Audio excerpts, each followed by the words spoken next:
Okay, spoiler alert, nobody is going to take the L this week. Full transparency, it has been an incredibly heavy week for me personally. Therefore, I don't have witty banter about sports foibles to offer you, but I do want to share the words of Titans receiver A.J. Brown, who spoke publicly this week about depression after admitting to having suicidal thoughts last summer. That was a dark time in my life. Didn't nobody really know.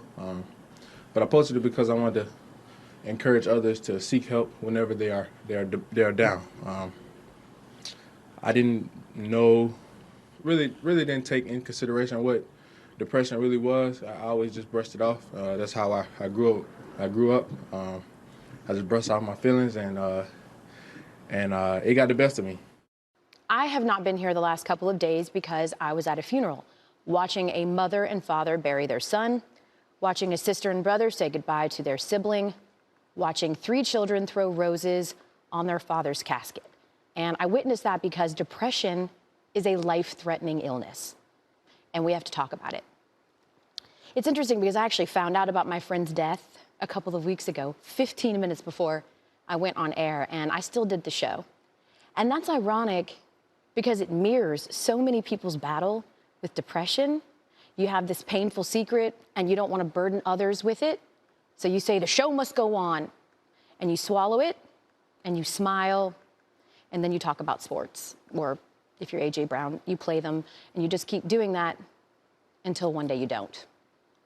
And we need to talk about that, especially when you consider a study by the American Medical Association that says between 1991 and 2017, Black male adolescents represented the largest increase in suicide attempts of any group at 162%. This is a crisis, and we have to talk about it, and we have to tell our boys that it's okay to not be okay. And if you are receiving this message, if you think it was meant for you, it is. You're not weak. You're not less of a man for being vulnerable, and your trauma does not make you irretrievably broken. In fact, you are not broken at all. You're a fighter, and you fight every single day just to live. But there is more to life than just surviving it. So I want to thank A.J. Brown for his courage and for his honesty and for speaking his truth and for not sticking to sports.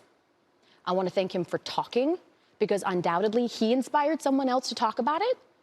And while that's just a first step in navigating depression, it is a significant one, because the more we talk about it, the fewer caskets that we have to lower. Rest in honor, Russell Trotter.